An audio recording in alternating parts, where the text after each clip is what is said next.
What's up, everybody? Welcome back to another Engadget podcast live stream. I'm senior editor Devendra Hardwar. This week, I'm joined by deputy editor Sherlyn Lowe. What's up? What's up, Sherlyn? Or again, can't hear you. I'm saying hello. And senior editor Carissa Bell. Hi, hey, Carissa. How's it going? What's up, Deb? Nothing much. We are watching. We are just here to talk about, what's happening at Twitter and everything Elon Musk is doing to Twitter. Hello, chat room. Hello, everybody. We missed you all. We've been off for a couple weeks on the live stream, but I hope you've all been following the audio show because that's still been happening. We've had some breaks on the vacation team, and Sherlyn has been sick, so we wanted to give a video break for everybody. The Rona came for me. Oh no! First time I ever caught it. I got it.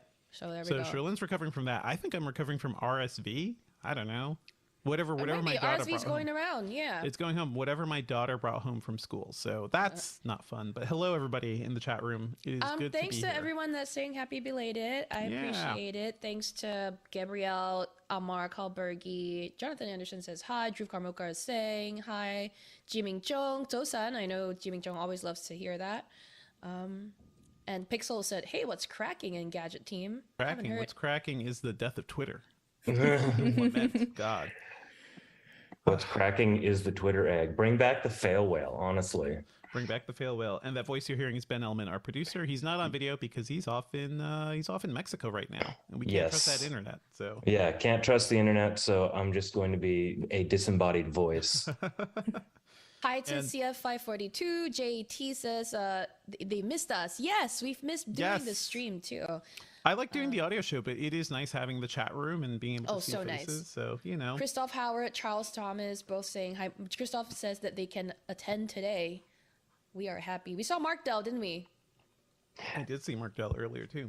Yeah, we have a bunch of people who show up for this as an appointment. I was just thinking about the idea of appointment TV. Now we have appointment live streams. That's so cool. I feel bad for the people who, we don't have a good active way to say we can't do a live stream, but hey, maybe follow our Twitters because I try to shout it out. If we can't do a video stream. We were saying we know we were away for the last couple of weeks, we've been out sick. We had some scheduling stuff, so we're sorry. And we try to do a better job of posting announcements, but it's kind of weird. I don't know if I post it on my personal Twitter, what's the best way to reach everyone? So I mean, hopefully everybody here who are your fans watching this live stream are following your Twitter. That's probably the best way. That is we the do best have way. An Engadget podcast Twitter feed, but we don't update it because it's too many things, too many feeds. Anyway, we've got a tight episode today. Yes. We're going to be talking with Carissa about Elon Musk and Twitter. We got some news to dive into. I'll talk a bit about the Apple TV 4K because my review actually went up a couple of minutes ago. So we've got a fun time. Strap in, everybody. Yeah. Before we go, last minute hi to Ruin Dig, Walter Austin, our Talkin' Channel, and Dr. Peter. Talkin' Channel says, nice to see all the team here. You've always loved watching our videos. That's really nice. We appreciate the positivity. Thank you. That's great. All right, Ben, you want to kick things off for the sake? Yes. So New Jersey represent. Okay. Yeah. New Jersey. I may be there in a couple of years, so I won't make fun of you anymore. And Jay. Big time hello to John P. Okay, so longtime viewers know what we're about to do. New viewers, you're about to learn. We're going to do a sync. So I'm going to count down from 3. At the end of 3, everybody on the stream is going to clap. This helps me sync up the files when I'm editing. And you can clap on the stream as well. We love to see the claps in the chat. So counting down from 3, 2, 1. Okay, and a little bit of silence. I'll let you know when the silence is over.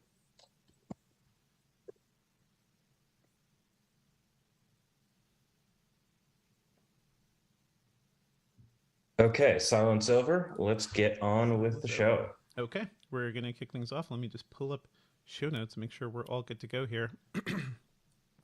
Okay, let's go in 3, 2, 1. What's up, Internet, and welcome back to the Engadget podcast. I'm senior editor Devendra Hardwar. I'm deputy editor Sherlyn Lowe.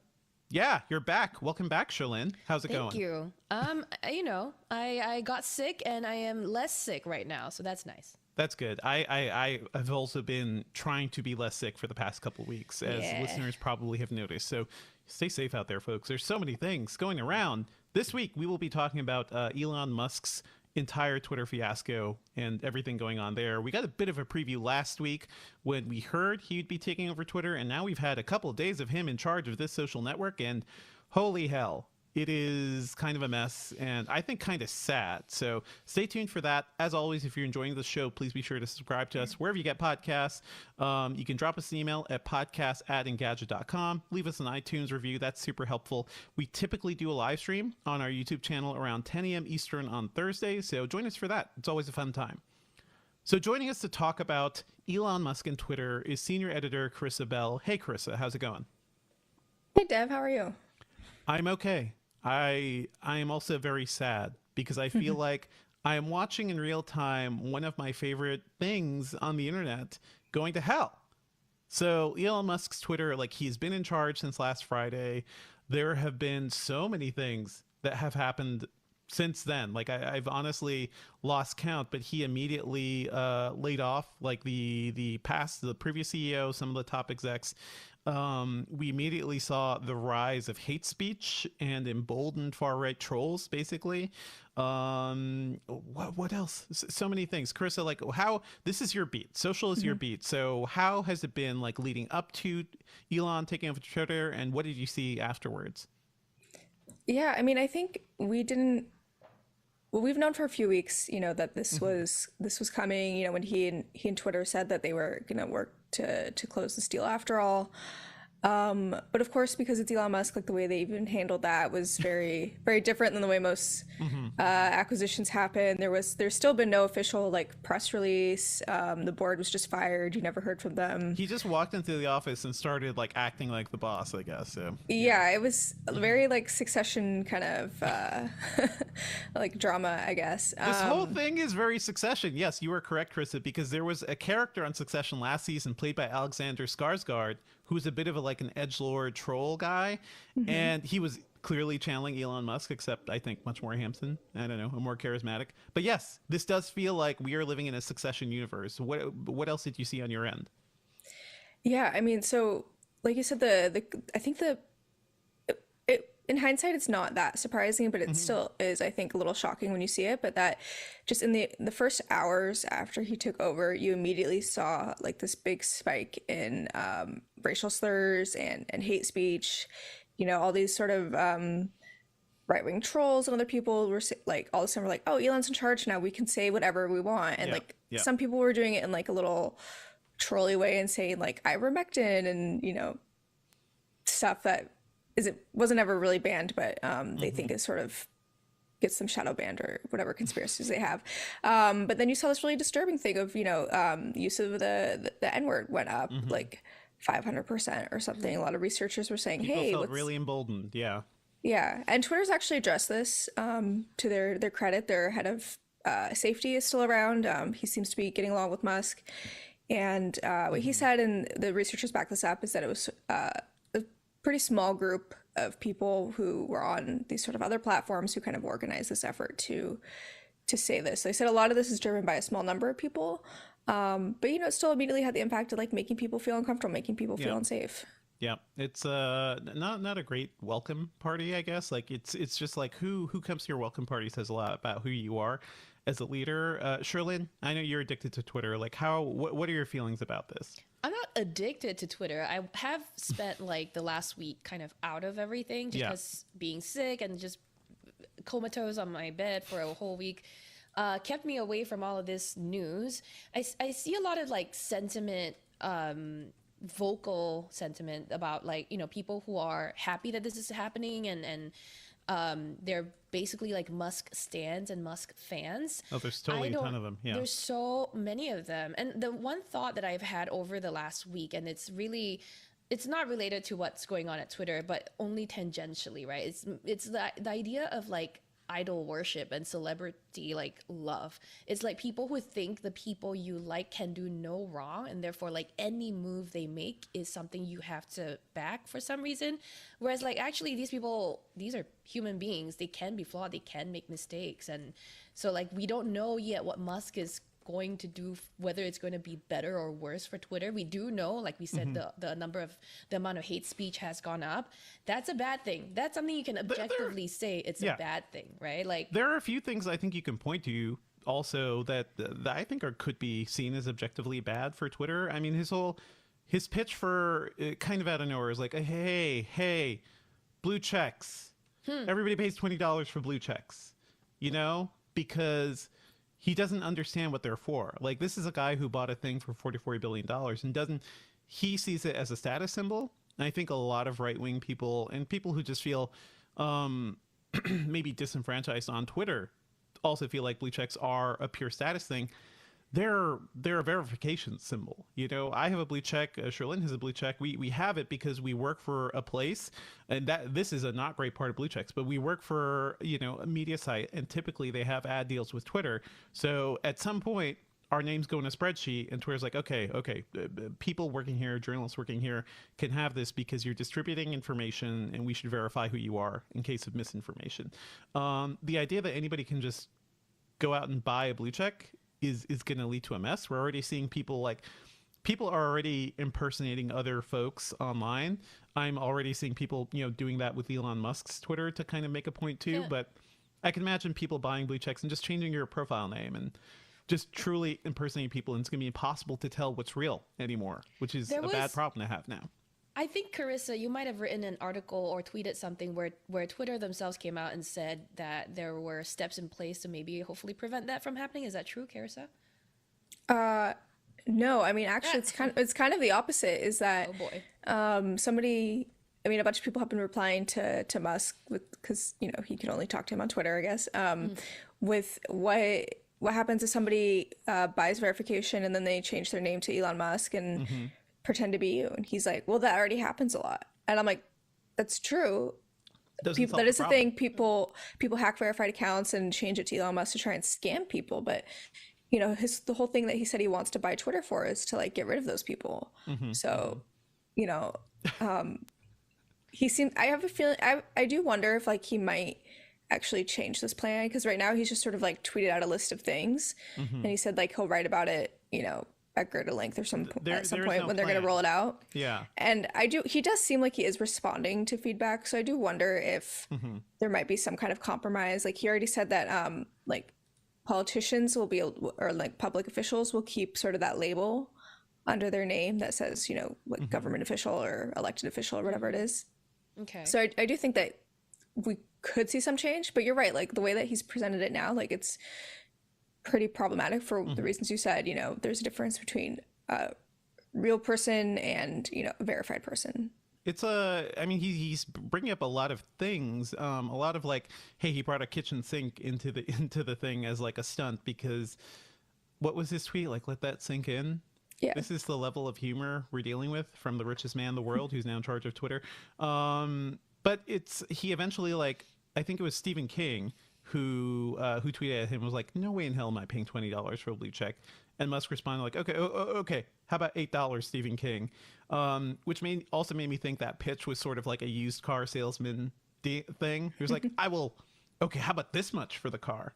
And you have to finagle them. You have to, like, you know, basically deal them down to a lower price. And it feels like he just wanted to get to $8 all along, maybe. And just wanted to, like, hey, at least it's not $20. At least it doesn't seem as bad. We should talk a bit about, like, basically what this means overall for Twitter too. I use Twitter a lot. I love Twitter, honestly, despite all of its flaws. Like, it's been my favorite social network because for me, it's felt like the way of, like, directly communicating with everybody online. You know, my podcasts wouldn't have happened without, like, being able to reach out to people and just ping them on Twitter. I feel like it's, among all the social networks, it's been the one that's actually most public, most, like, connecting people around the world, more so than Facebook, which is still very much focused on your friends and your family and everything. How do you guys feel about Twitter overall? Do you think, like, what Musk... Do you think, like, do you think it's a bad thing, you know, that Musk could be taking it down, or are you just sitting there laughing as it burns? I mean, go ahead, Carissa. You've covered this a lot more. Yeah.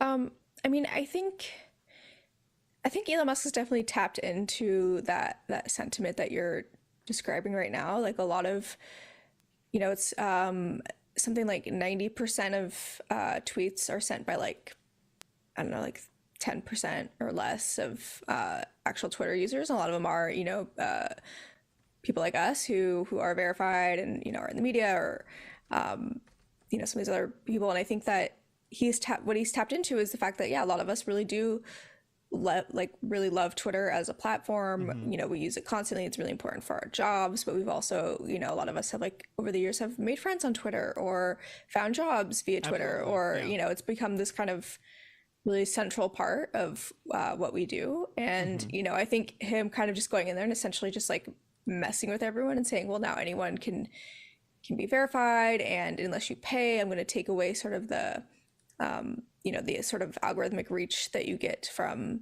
verification and stuff like that. Like I think he's definitely tapping into, you know, a lot of his sort of stan army who they sort of resent this kind of idea of you know, the blue checks and the verified people. And, you know, I think he's kind of almost having this sort of like Robin Hood like thing about it. Yeah, I do love seeing him worry about the peasants and the elites, and he brought that up as like, oh, anybody could get a blue check. You're unifying it from the richest man in the world. What do you stands? You think he's on your side? I will say this: like, Twitter is not the biggest social network in the world, but I do think it is one that is like very uniquely influential, right? Like, it is something politicians view, it's something news sites view. It can kind of affect like the shape of the world in a way. It can affect the shape of elections, as we saw in 2016. It can help like power revolutions across the world, as we saw early on back in the early 2010s. So it is like a really unique communication platform. My big worry, aside from just like loving it, because I like being on the internet. I like the internet, guys. For all of its faults, like, it does seem like it's a pretty bad national security risk to have a guy who's this volatile in charge of this platform and kind of trying to change things in ways where he doesn't know how they'll work, right? He doesn't seem to understand security. He brought up the idea of doing a council for big idea things, which Facebook is doing, and who knows how well that is actually working for Facebook. It seems like he's running through the playbook we all have of social media without actually bringing in anything new or doing anything that could actually help Twitter, right? Yeah, I mean, there's this guy Yashan, who used to be the CEO of Reddit, and he's shared some really interesting like Twitter threads about this, about how like you can't win with content moderation, and kind of like laying out why, you know, you can come in and like get a platform like Twitter or Reddit for that matter and think like you're gonna like fix these problems, but why it's actually impossible. And I think Elon Musk is gonna learn that. But, you know, the other thing I'll say is that like Elon Musk has been, we know this from his text messages, he's been consulting with Jack Dorsey.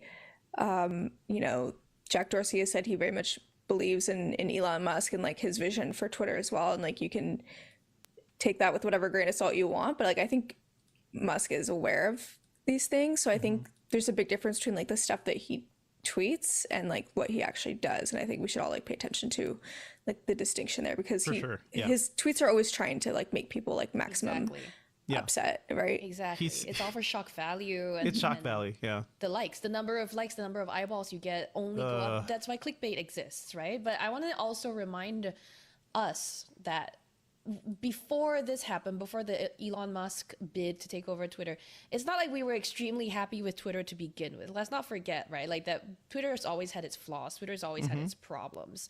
The moderation stuff was always problematic until only very recently did they really like sort of step it up. So I mean, I think what Carissa said is like something we should pay attention to. We don't know. Again, he's only been head for a few days. It still remains to be seen, and I don't know how heartened I would be or should be by the whole like Stephen King exchange. That it sounds like he's listening to feedback. It sounds like when it comes down to it, actually might be, you know, if it's Stephen King. Listening. Not like, so I don't know if you followed the way it's being run now, Sherlyn, but he is basically the CEO, but the company is essentially being run by him and a group of his friends. You know, a group of, you know, current investors and people he knows, people like Jason Calacanis, people who have been in the web world for a while. And I'm not seeing any good ideas, right? Everybody's like, okay, we just got to monetize the hell out of this, right? You're going to pay for your blue checks, potentially raising the price of Twitter Blue as well. They say maybe by next Monday, they may start charging for blue checks, because there was a report that he was basically making people crunch like hell to get that feature out. Who knows if that's going to happen?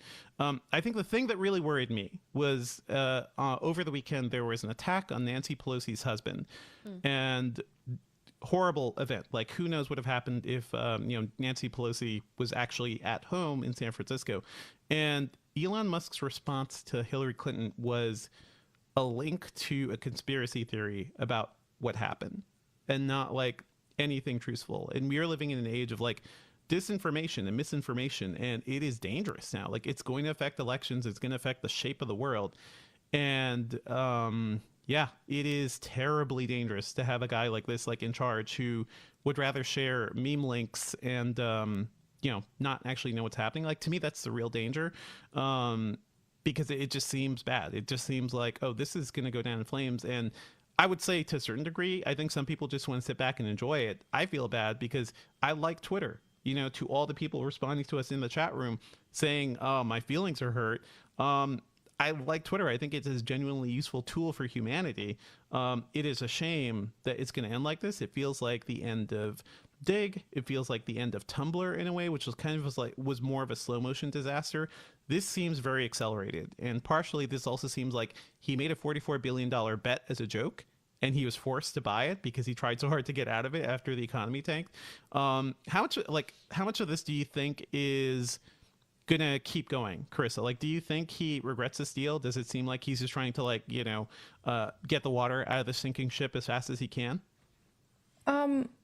I mean, it's hard to say. I think a lot of what we're seeing now, I mean, he is now in this position where, yes, he owns Twitter, but Twitter's got to pay like $1 billion a year in interest now on all this debt they used to buy the company, which they're gonna have to start making. He owes now. Yeah, that's all his. Yeah, they're gonna have to start making a lot more money.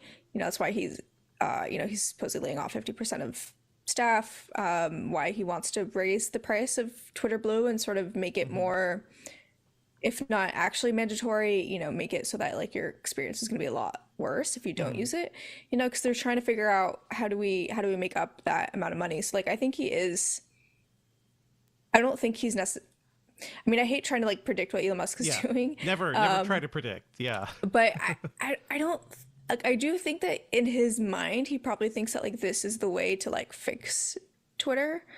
We'll see. Like, I was just say, like, there's so much, we kind of forget like Twitter's history, but like it's kind of always been like a chaotic place that like never makes money. And like, I don't know if you remember like all the when like Dick Costello was in, and then Jack Dorsey, and then like maybe Twitter was gonna like sell to Disney or somebody else, like not that long ago. Like, so this, in some ways, it's kind of normal for Twitter, but of course, because it's Elon Musk, it's like so much more intense. It's so much worse. I mean, this is basically the state of the world we're in now, where a troll can rise to power basically because of his online fandom. That may or may not have anything to do with what happened in America and other countries recently. So I will let you all do the math on that.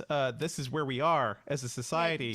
Dude named Charlie in the chat has a very actually a funny and insightful, a good comment, right? Like, a dude named Charlie says, if they offer a payment plan that removes all ads, I'm 100% in. In fact, let me go tweet that right now. Yeah, I mean, instead of it's like, I get it, you have to make money off of this product, otherwise it's not gonna last, and you don't want ads to be like all over the place. That's why Elon Musk himself tweeted. I guess I don't know if Twitter Blue, because I don't pay for Twitter Blue. I don't know if Twitter Blue removes ads. Remove ads. Okay, no. So get rid of ads, get rid of suggestive tweets, get rid of like. He's not going to do that though. Like he has already said that it would be less ads, but they live and die by advertisers, which also, by the way, they're losing, right? Carissa, like you were saying, yeah. I mean, I think that's the thing is that I used to Twitter, until a few years ago, they used to show some like verified accounts, no ads. I had that Twitter. It was great. I've said that. I pay for Twitter Blue now. I've said before, like I would happily pay for no ads as well. Yeah. Right. And some of the stuff he's proposed though with Twitter Blue, like even seeing fewer ads, having more visibility and like search and reply, stuff like that. Like I think getting around paywalls of publishers will work with that. I think there is value in that. Like I think there are people who would pay to have, better features on Twitter. I think the whole narrative of like it being only about verification like might hurt him because people are so just like have such a reaction to that. Exactly. Like people are like, it's going to be uncool. Like why would I pay for this? It's so dumb. Besides all the other, actual problems like authenticity and scammers and like all these things, but like there is like a reason to pay for better features, and a lot of people are already doing it. Yeah, I was paying for Twitter Blue because there were some of those things like the ability to undo a tweet send, not a tweet delete button, not an edit button, but undo the send. That was useful. There were some things they had. I believe they actually killed the deal where they were doing ad free articles with some companies. That whole thing is done. I don't know if they're going to renegotiate that. But the most recent news we saw is that from Bloomberg, they reported that he's planning to eliminate half of Twitter jobs to cut costs. That's 3,700 jobs. So I don't know how you're going to deliver more features while cutting jobs. Like it doesn't. It's all about he's looking at the spreadsheets, or people are looking at like the money, right? Like the debt he owes, the money Twitter is making, which is not much compared to a lot of social networks. And it's sort of like this feels like full on panic. So I don't know what's going to happen. We could sort of make a bet even. Like, do you think Elon Musk will still own Twitter in a year? Because it feels like he's just straight up like doing whatever he can to like get out of this as quickly as he can without hurting himself too much, because this is one toilet tweet joke that went too far. That's what it feels like to me. It feels like to me that Elon Musk, more than most CEOs, loves Twitter in a way, right? Like that's where they get he gets the most engagement from he gets the most fans. attention. He gets the most attention. He, like Donald Trump, really enjoyed that back and forth that he was having on the social network, and nowhere else. I don't think that like you would see, Zuck care as much about Twitter. You wouldn't see like Tim Cook care this much about Twitter. Nobody. So that's like he really made this out of like I think a personal desire to still keep this platform going, and it's now kind of stuck with the actual nuts consequences and bolts of it. Yeah, the consequences of his actions. It. We should talk about just quickly like what are the alternatives, because people are saying like, okay, maybe I'm going to leave this platform because I don't want to be in a place where they're getting even worse when it comes to dealing with racism and basically abuse that you're facing on the platform. Some notable people who are banned have recently been let back on, and that is just disturbing to me.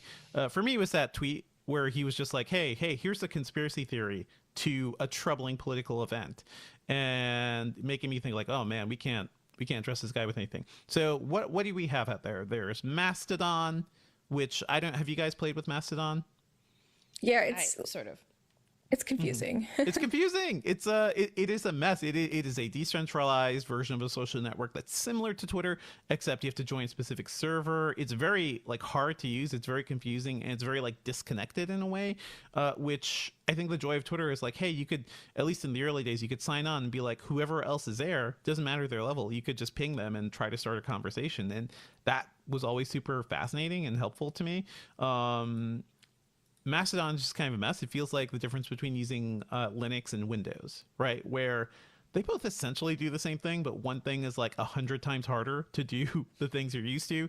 I do hear some people want to go back to Tumblr. They're reactivating their Tumblrs. Pre-Twitter, Tumblr was a pretty powerful, platform among especially like fandom communities and niche communities. There's also news about Tumblr allowing nudes again, which is one reason why a big portion of that community just left. There's not going to be any explicit sex, but nudity is going to be back. Were you Tumblr kids, either of you? Yes. Big time. Big Do you want to dust off your Tumblr at this point? No, it's embarrassing. My Tumblr is... Did you delist it, or is it still live? Should I go look for it? I can't. I'm not saying. It's somewhere. Okay. It's somewhere. No, it's like my most emo teenage angsty thoughts in there. Yeah. And that's not my Twitter. My Twitter is like a different sort of... Look, here's what I think. I think that in the grand scheme of things, Twitter is a very loud echo chamber. It's a very loud silo, but it really is a self-contained... not really a self-contained. We have talked at length about the influence that Twitter has on the world. It leaks into the real world for sure. It does leak, but in the people who really are pissed about this are a small group of people yelling at each other in the same room, and then the rest of the world is like going around them, going like, "Ha, Instagram is much more fun." You know what I mean? Like my alternative. It's not Tumblr, because I'm sorry, but no. This is we are going to find your Tumblr on the Internet Archive. Yeah. Oh, I have so many. Yeah, I can send you a link later on. But it's more, I think I'm just going to take it to Instagram, because for me, it's about where my audience is, and it's about like the stuff I built up in my last few years that I'm proud of. I don't know. Carissa probably knows a lot more about what else is out there. I mean, I think that there really is no alternative. Like Agreed. you said you can, if you're part of like a specific like community, like you mentioned like a fandom with Tumblr or something else, like yeah, you can move somewhere else. Like people are talking about Discord as well. You know, maybe it's Instagram. Like if you're a creator, like you can find little like pockets of your people and like have, you know, sort of rebuild that community. But if you're like looking for that big megaphone of Twitter and like this kind of, Right. I hate to say it, like the public square aspect of like that they always talk about, Twitter, like there is no other alternative. Like nothing even really comes close. It's not, Mastodon is trying to do it. I don't, that's never going to happen with the It way can't, that they're, people like the servers can't keep up with registrations right now, so yeah. it's not Mastodon? Oh. big enough to scale. Yeah.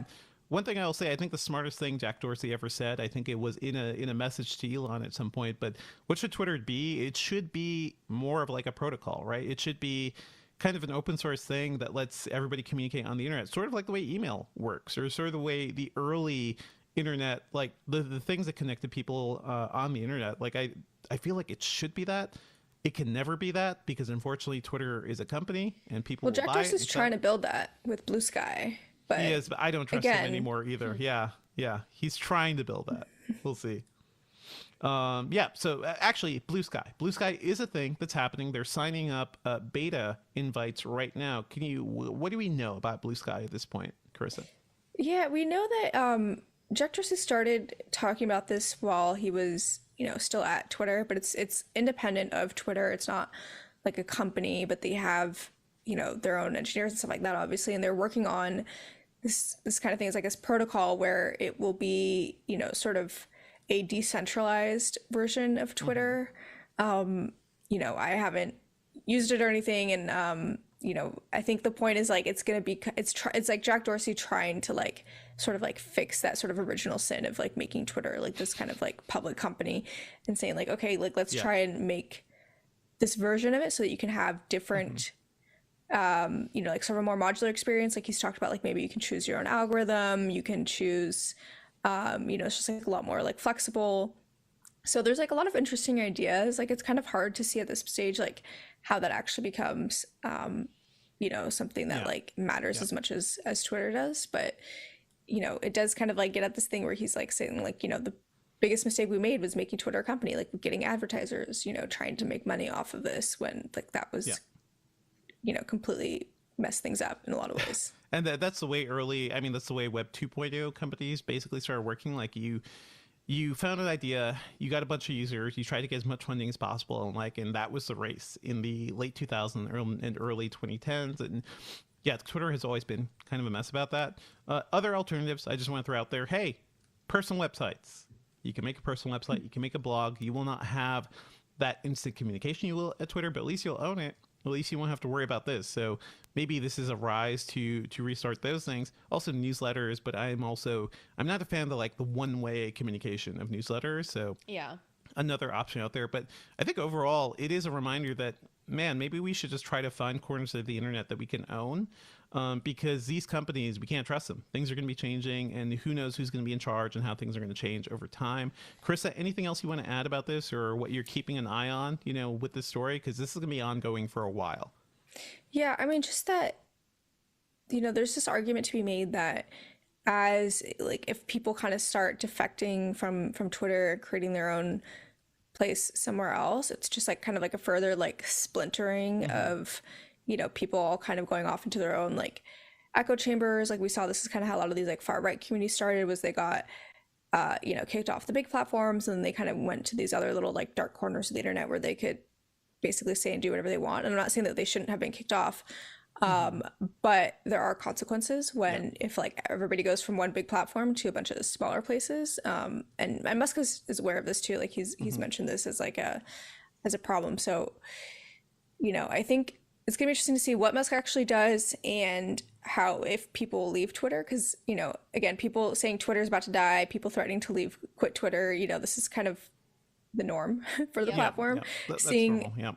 if they actually lose a meaningful amount of people, and sort of what policy changes he actually makes and how that affects it, I think is going to be the key.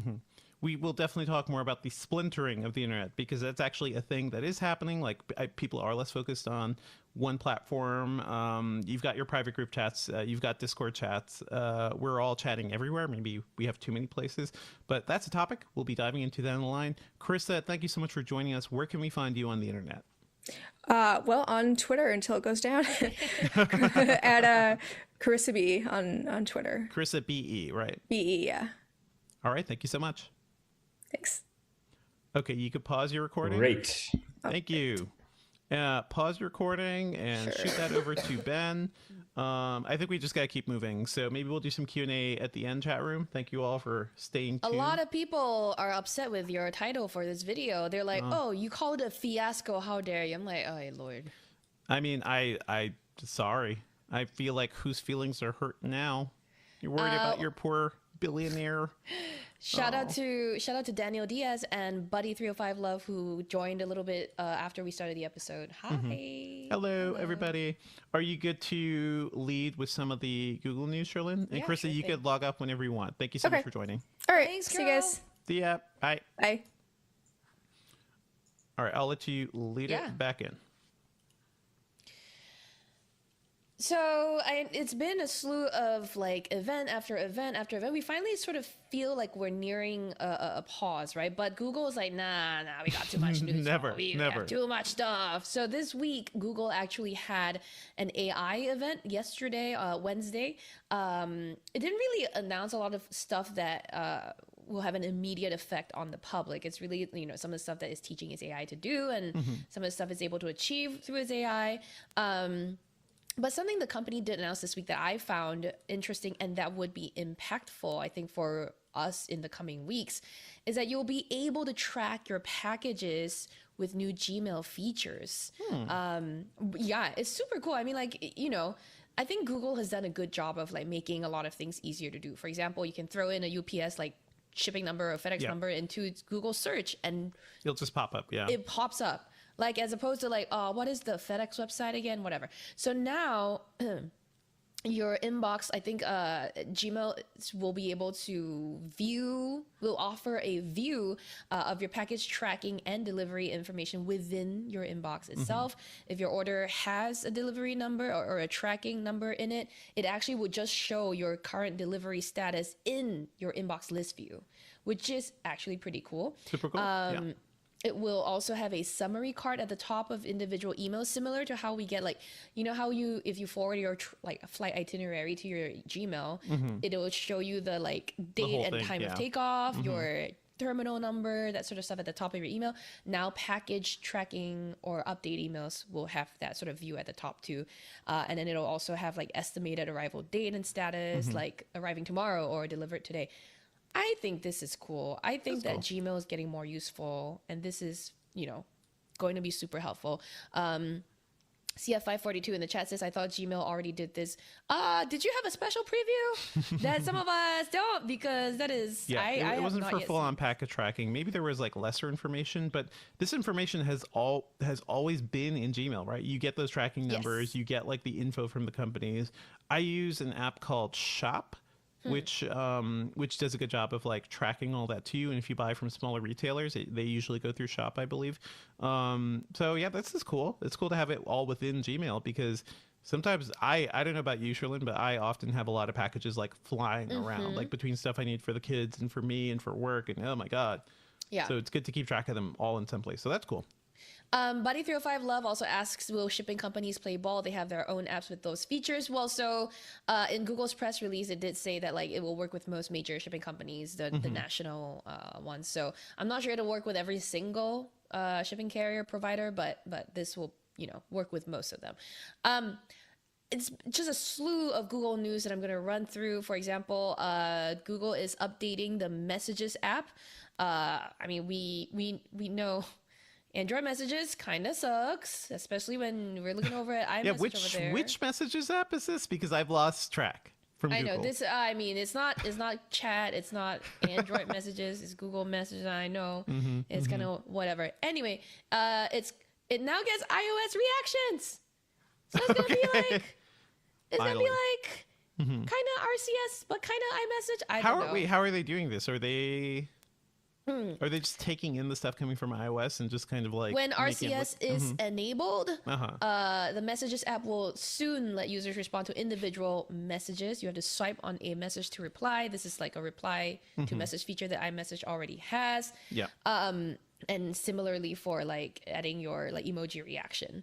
You also can embed YouTube videos within Google Messages, and they'll show the little preview thing. You can play them from right there, you know? Yeah, that's cool. Will iOS users get anything back, or is this all just iOS stuff coming towards Android? It's not going backwards, right? What do you mean? Because there's no true RCS support yet.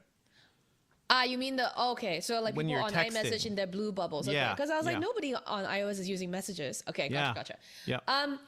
Well, I mean, they don't support RCS, so right, they would. Yeah, but Google, I think recently Apple updated, right, that you won't have to see individual replies from Android green bubbles anymore when they react to your thing. So it's starting to feel a little less painful, but I haven't seen it in practice yet, so I can't tell you like how much it would like improved. Gotcha. We'll see. I mean, that was like another piece of more functional news, but there are other things. For parents, Assistant is getting some updated parental controls. It'll have some kids' voices, kid-friendly voices. That's fun. Okay. Yeah, you and your kids can maybe check it out, Devendra. I don't care. You don't care yet until you're forced to deal with younger people in general. But yeah. I mean, I've had to, but they're little snot bubbles and like they're just like big ass That's germ just normal. machines. We need the AI for that. Google, what is wrong with my child? What are they sick with? Yeah. Scan. Fever. RSV. I would love that. Basically like robot doctors. I don't know. I don't think we can ever replace human doctors. But anyway, one piece of somewhat troubling news is the Texas Attorney General is suing Google over its facial recognition or facial data collection practices. Apparently, Google is operating in violation of Texas's Capture or Use of Biometric Identifier Act. And so it's kind of investigating. Google has issued a statement in response to the lawsuit saying that the Attorney General Paxton is once again mischaracterizing our products in another breathless lawsuit. For example, Google Photos helps you organize pictures of people so you can easily find old photos. This is only visible to you, and you can turn this feature off. We do not use photos or videos in Google Photos for advertising purposes. The same is true for voice match and face match. So by troubling, I just mean that, like, Google is under public investigation again. In this case, I really don't think that there's a lot of legs for it here, but maybe it will mean that Google has to be more transparent about where its data is being stored, what its data is being used for. With more pressure, we can get more transparency. Sure. I'm all for this. I'm also I can never tell what the state of Texas is actually getting at. Like, are they trying to get at Google for anything real here? We'll see. I haven't fully looked at this case, but also Facebook and other companies have been dealing with lawsuits from states because of data collection. So I am all for more of that, because these companies do have to freaking be more clear about everything. Anything else you want to mention from Google stuff, Sherlyn? I do. An update to the Google graveyard. 2 things are well and truly dead. 1, Google Hangouts. Hey, remember Hangouts? I do. I used Hangouts a lot. So I used to use Hangouts a lot until it got changed its name. What do I use now instead of Hangouts? Google Chat or Meet. No, I don't even. And that's different from Google Messages. Yeah, bless your heart, Google. I hate this. Bless your heart, but this graveyard just got another body dumped in it. And finally, did you know that Google had a dedicated Street View app? No. What? I didn't know either, but it's dead. Okay. There we go. Every normal human being just goes to Google Maps and is like, show me the Street View. Yeah. That's very dumb. Okay, no more resources devoted to this very, very unknown app. Goodbye to Google's dedicated Street View app. And that was it for the and there's other stuff, but I really don't, whatever. Google, can you chill now? Can you let me take a break now? No chill. That's Google, no chill. That's a lot of stuff, and maybe some things that I keep complaining about with Google and consumer products. Some other news. Let's move on to some other news. Yes. The PSVR 2, finally we have pricing. It's going to cost $550, and it's going to launch on February 22nd. I don't know what your feelings about this. Yeah, that's true. I was not too surprised by this pricing, given everything we've heard about this headset with like eye tracking and better controllers and stuff, like, and just like how much better the screens are and everything. Headsets cost a lot of money, unfortunately. Yeah. I do think it may be a bad idea to launch such an expensive headset for a console that still costs close to the same price, so like close to $500. And a console not everybody can still get. I know it's gotten better production wise, but people are still having issues with all that stuff. Are you into this pricing? Like, would you, if you had a PlayStation 5, would you spend $550 on this, Sherlyn, or would you just get the next Quest thing? I mean, okay, overall it's still cheaper than the Quest Pro, right? If you include the price of the console. I mean, it's cheaper than the Quest Pro, but the Quest Pro is not meant for everybody. Like, that's the thing. Like, you can complain about the pricing of the Quest Pro, but it is like the MacBook Pro, right? It is for the super hardcore VR nerds, and the Quest 2 is still out there, for everybody else. Yeah, the Quest 2 is a more reasonable price, but I mean, I don't have a PS5 yet, so I couldn't tell you. But yeah, after spending already $500 on a PS5 to drop another $550, I'd be like, dude, no. I got stuff to pay for. So it might cause people to wait a lot longer to buy it. Maybe that's a way to hedge for the supply chain thing. I don't know, but it's a lot. It could be. I mean, and also PSVR, the original one, got much cheaper down the line. So there's that. They did announce some new games, including Switchback VR, the next one from the Dark Pictures franchise. I believe the last one was really cool. There's going to be Pistol Whip VR, Jurassic World Aftermath Collection. None of the old PSVR games are going to be compatible with this, which is a shame. And another dumb thing I think Sony needs to do something about, like either encourage programmers to like companies to fix those things, or offer some sort of fix for that, because I know people did buy a bunch of PSVR games years ago, and even connecting the old PSVR is really hard on the PlayStation 5. It needs like a dongle, it needs the old camera on a lot of cables. It's kind of a mess. I would love to see more continuity there, but you know what, folks, let us know what you think. Is this too expensive? podcast@engadget.com. We've also got some news around Xiaomi's latest concept phone. What's up with this, Shirley? So Xiaomi every now and then does like very interesting concept phones. One of which was like a one with a proper like zooming in and out lens way back. Gosh, I think during the pandemic at some point. I don't know. Time is a blur. But this week, the company unveiled its latest concept phone, which has an interchangeable Leica M lens. This looks really stupid. Oh my God. Wow. Like, I mean, look, I think the picture of the phone with the lens attached to it looks kind of wild. But Sony tried this. Sony tried to give, ILC really extra stuff. Not like fully interchangeable, but they had like their whole like, hey, these are, accessory lenses that you could put onto your phone using great Sony quality lenses and stuff. So I would encourage people to go look at this thing, because it's ridiculous. What do you think, Sherlyn? Mike Jones Jr. in our chat goes, if you need a camera to be that good, why does a phone need to be connected to it? I think that's a very valid point, right? Like, if you are at the point where you're buying lenses for your phone, like the two lenses on your phone are not enough. Like, to be clear, this interchangeable lens system works on the secondary sensor on the Xiaomi 12S concept, the Ultra concept phone. It looks very similar to the standard like 12S Ultra. It's got a second 1-inch 50.3 megapixel sensor in the middle of the camera island, and that's what you can attach these interchangeable lenses to. And it's like, wow, okay, a 1-inch sensor on a phone is not enough for you. You really need to be buying something else. And I bet this will cost you money that's about the same as a mirrorless. I do like seeing gadget ideas and gadget concepts, but I'm definitely at this point saying, who the hell is this for? What are you helping?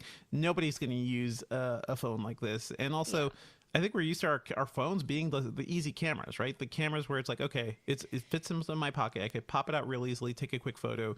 I don't want to have to deal with the lenses. Where do I hold this thing when I have the lens attached? You should carry stuff with you, You got to carry stuff with you. You got to cover whenever. So the thing about interchangeable lenses, I've got a whole bunch of Sony mirrorlesses. Once you take off that lens, you've got danger, because you've got a full sensor that's fully open to the elements and fully exposed. Like, anything happens to that sensor, you're screwed. Yeah. And doing that on a phone type thing where you're also always like, putting your phone in and out of your pocket, dealing with pocket lint, and who knows what your phone goes flying. Okay, Xiaomi. Okay. Yeah. This is to be clear, a concept phone that they're not going to sell. So, whatever. It was wacky as hell. All I want to say is, Xiaomi, you cute. You're cute, but also why? But why? Give me concept for things that maybe could be more useful. Yeah. Rather than the old idea of like, oh, what if interchangeable lenses on phones? I don't know, Xiaomi. I don't know. Let's move on to what we've been working on. I have been busily reviewing the Apple TV 4K, the 2022 edition that just came out. You could go check out my review on Engadget right now. I gave it a very high score because it is very good. It is very, very good. It is super fast. It's the fastest Apple TV I've ever seen, thanks to the A15 Bionic. It also has some other features like HDR10 Plus, but that's not...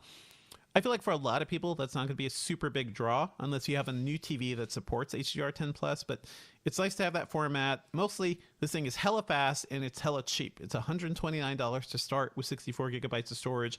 If you need 128 gigabytes, it's $149. Those are good prices because the Apple TV used to start at $179 with 32 gigabytes of storage. So big upgrade there. It has the same Siri remote as last year too, which I really like. So, hey, this is a great streaming box. I no longer have to be like, I don't have to justify to people why they should spend close to $200 on an Apple TV box when a Roku is like $100 or less. This is still a little more expensive, but not as much. And I think it's the best streaming box out there. So I'm really digging the Apple TV 4K. Let me know what you all think about this. Probably not worth an upgrade if you have last year's model. But if you have the original 4K or if you have the HD still, oh my God. Yeah, this is totally worth it. What are you working on, Sherlyn? So while I was out sick, Sam Rutherford was reviewing the Quest Pro and was asked, and he asked for my help. And I think it was an apt situation for us to test it because I was quarantining, I was isolating myself, and if that's what VR is like, pitching itself as. Like, you can still, from your own home, while you maybe need to stay away from people for any reason, you can still get that like social, semi-social sort of interaction and feeling. So I did the Horizons workspace demo or test with Sam. It was, first of all, I was so angry. I think I tweeted this out, haha, Twitter. But I was so angry. It took me like an hour to be able to join Sam in the room because between charging, I'm not even including time to charge the headset or to update, to run some of the updates. It took me an hour to, first of all, sign into my Facebook account, convert it into a Meta account, convert it 3 times. And the whole process requires you not to, like, you have to go into take your headset on and off to do that. On and off, really go to your phone, really because, and I have 2FA set up on a phone that it's like, the Authenticator app. Yep, you got to peek out at your phone. You got to peek out, you got to find that. You can't use pass-through to do it. And then the phone that I had Authenticator on was like dead, so I had to charge that one up. It was bullshit. Wait, your phone, you don't have your Authenticator phone? Is your regular phone? I recently switched phones. It's only because I recently switched phones. But and I will switch over again. But so it took me forever. But I will say, I think if Meta can solve that, the whole like you have to jump in and out thing, which is not difficult. Smart TVs can do that easily. You can figure it anyway.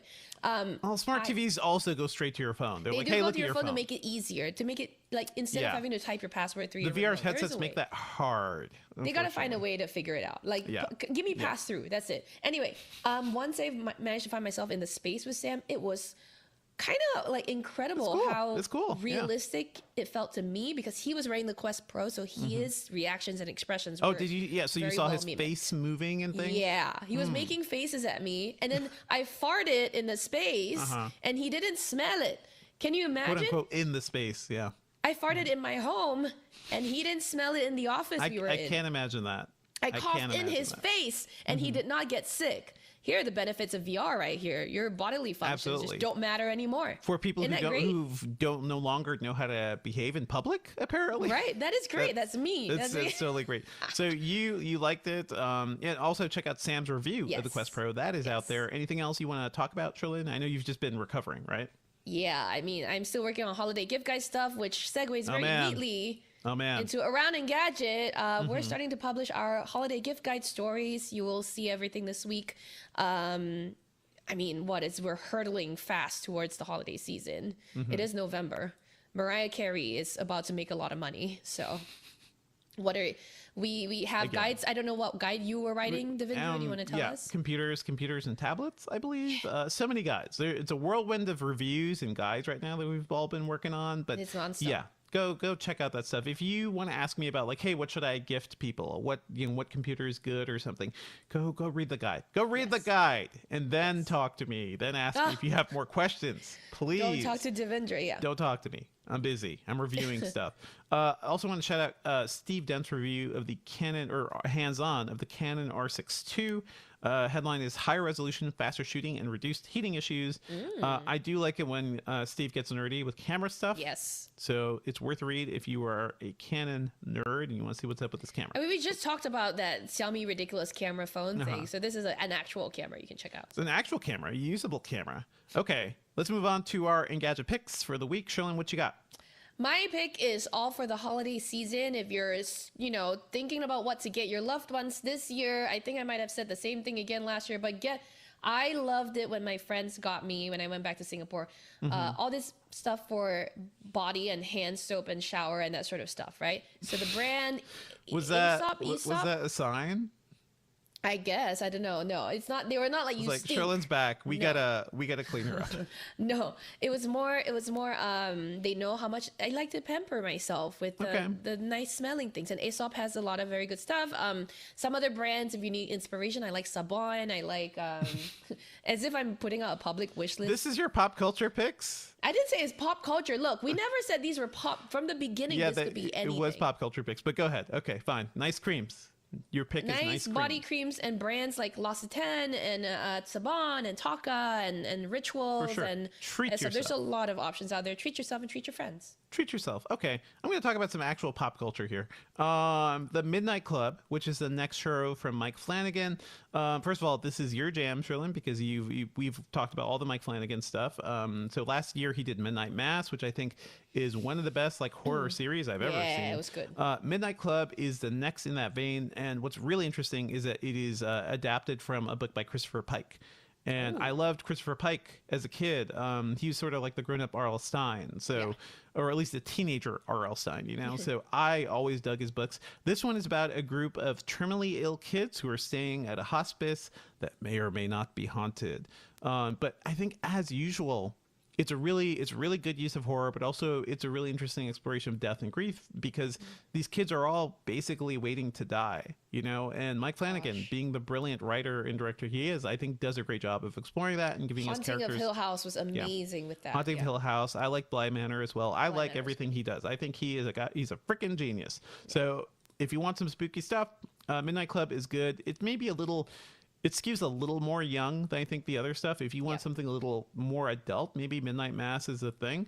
But I like this. And also every episode is different because it's about the kids telling each other stories and they go into different genres. I think it's really good. It's really cool.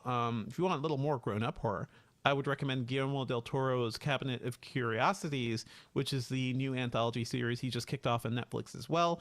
I have seen about half of them so far. And, like any anthology, they're hit or miss. But I think there's some really cool stuff in there. There's one by David Pryor, the director of The Empty Man, that I think is really cool and kind of mind-blowing on a cosmic level.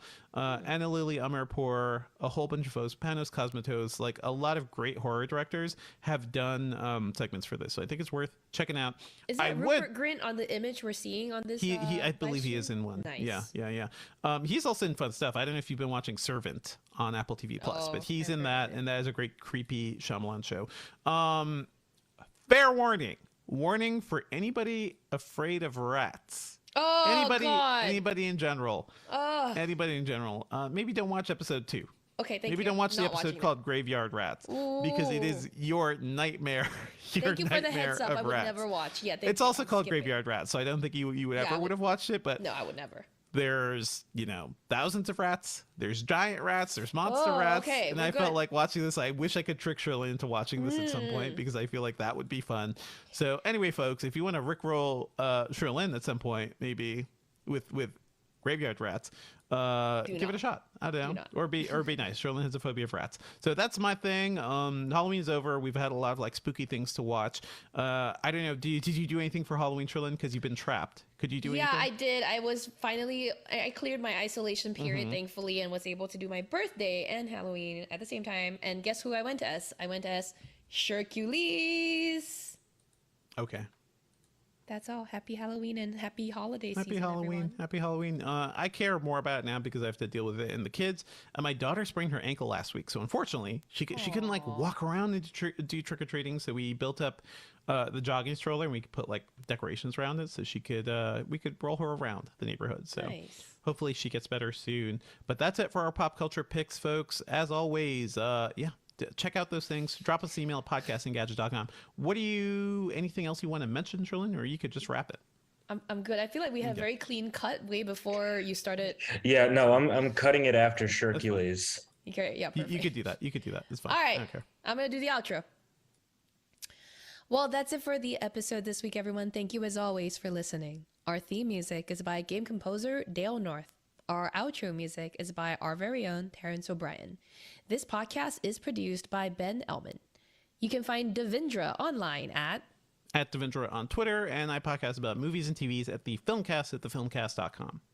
If you want to send me cute pictures of what the opposite of rats are, you can send them to me, I guess for now, still on Twitter at Sherlyn Low. Email us your thoughts at podcast@engadget.com.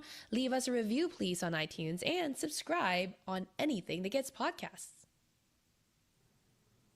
So, Sherlyn, you do know that you just solicited a bunch of pictures of mice, right? Because they might be the opposite of rats. Mice are also awful. I don't think I solicited that. We'll see what people send. People don't really actually send me stuff from the outro. So people are usually good. Okay, I'm going to export this audio. Do we want to chat with the chat room? I am down to chat. Yeah, let me stop the recording. Hello, so I think everybody. I'm thankful for everyone that stuck it through. It was great. Jonathan Anderson says it always makes you laugh when I go into my production voice. Yes, I have a special radio voice that I try to do it differently. Thanks to JT Danny Leong, D-Man, who all said awesome show. Thanks for a great podcast. Thanks. Hamsters, no thank you. No to hamsters. Wait, no to hamsters? It's too mouse-like for you? I barely only just got over like not hating squirrels. Okay. What about bunnies? They're fine because I was born in the year of the rabbit. Okay. Chipmunks. Yes. Oh, chipmunks. A good question. Little mousy. Really cute. Chipmunks are like. Okay, so that means everybody send Sherlyn pictures of bunnies on Twitter or other websites. Yes. Other methods of communication. Twitter is the easiest, right? That's why I don't think Twitter is actually ever going to really fully go away. I feel like there's nothing that can really replace Twitter. Everything else feels too Unless personal. it goes completely bankrupt and they can't pay their bills and run anything, seems to be happening. Oh my God. What episode is today? 148. Nice. 148. Thank you so much. Hey, 150 is coming soon. Yes. Are we taking? We're going to be back next week, right? We will be back next week. I don't know what our Thanksgiving plans are yet, so we will update you all on that. It's also too far ahead for me to think right now, so just deal with us. Deal with it. Stay tuned, everyone. I think hi to some knucklehead who says Christopher Pike is a starship captain. He also is. He also is that. What language was I speaking on what? Jonathan Anderson. I don't know what was I speaking. Anyway, 'tis the season of Mariah. Sister Despair says, hey, I just want to say I'm grateful for everyone that can have cogent discourse without making things or taking things personal. I appreciate you all for having the ability to do that and be human and recognize that we can have different opinions, but still respect each other. It's tough. Oh man. Thank you all, everybody. Go vote if you can. Do your thing. Do your part, everybody. Anything we want to chat about? Sister Despair loves Twitter and hopes it gets better under Musk. We never know. We're just keeping an eye out. That's all we can do. Jonathan Anderson said I was listing a bunch of brands. Yeah. Okay, Taka, Aesop, whatever. I think our live stream team has to go. Hey, by the way, Julio, do you have a tweet of the week for us? Or a social media thing of the week? Aw. Okay. Well, yeah, we've been off for the last couple of weeks, but keep that in mind for next week. Yes, Thank you, our segment, folks. our Julio weekly segment is tweet of the week or social media thing of the week with Julio, and we will see it next week. Cool. All right. Thank you, folks. I think we will wrap. Be sure to subscribe, drop us emails, yada, yada, yada, yada. All the fun Thanks for stuff. If you joining missed the us. audio episodes, go check those out recently. Ben has to do his roll call thing. Yes. So thanks everybody for watching. Seriously, the chat is what makes the live stream so much fun. You remember stuff that we forget, and you make us smarter. You make the show actually smarter by just putting in your comments. The video is brought to you via our video team, which is Julio Barrientos and Luke Brooks. If you stuck around this long, you know that we live in a world of algorithms better than the average person. So rate us 5 stars on iTunes and Google Podcasts and literally any other thing. Just like open up your window and shout, listen to the Engadget podcast, and maybe That's someone will subscribe off of that. But also iTunes stars and reviews. That's yes, mainly iTunes stars and reviews. But you could always use the superliminal method. Tell your friends. Yes, tell your friends. Thanks, and we'll see you next week. Later, folks.